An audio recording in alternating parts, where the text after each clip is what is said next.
सुनसान रास्ते के बीच में था एक डरावना सा कब्रिस्तान। इस जगह का नाम था करीम गांव।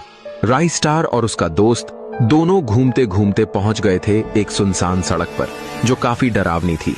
दोस्त ने कहा, राइस्टार, इस रास्ते के बारे में मैंने सुना है कि ये रास्ता आगे बंद है, हमें नहीं जाना चाहिए। बाइक घुमा और घर लौटते हैं।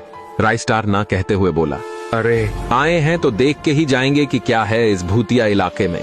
दोस्त बोला, मुझे तो डर लग रहा है भाई। राइस्टार मुस्कुराते हुए बोला, कुछ नहीं होगा, मैं हूं ना। दोस्त ने कहा, अरे राइस्टार, बाइक को पीछे ले।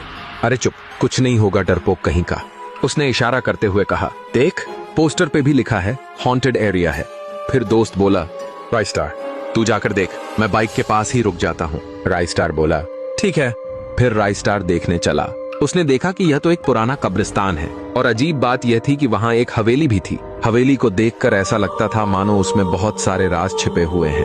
तभी अचानक एक आवाज चीख पड़ी।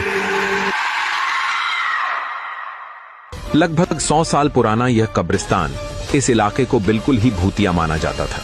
उसी बात के बाद से आज तक यह बंद पड़ा हुआ है। राइस्टार दौड़ते हुए भागकर सड़क पर आया और चिल्लाया, हवेली में चुड़ैल रहती है, बाइक घुमा भाई। ऐसे बोलते हुए राइस्टार और उसका दोस्त डरते डरते घर जाने लगे। फिर एक दिन राइस्टार और उसका दोस्त दोबारा उसी कब्रिस्तान में आए। इस बार राइस्टार अपने साथ एक खंजर भी लेकर आया था।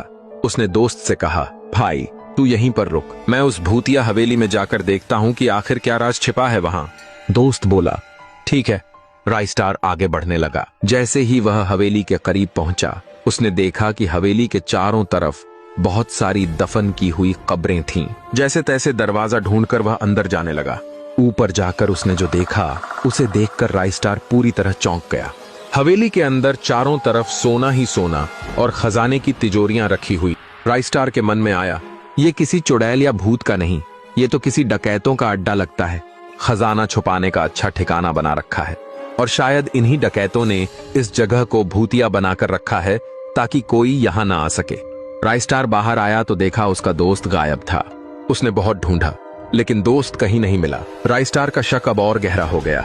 दोस्तों, इस पार्ट में पूरी कहानी नहीं आई है, अभी भी बहुत कुछ छुपा है इस कहानी में। अगर आप लोग पार्ट 2 देखना चाहते हो तो पार्ट 2 लिखो और 100K लाइक्स पूरा करो। जल्दी मिलते हैं अगले वीडियो के साथ।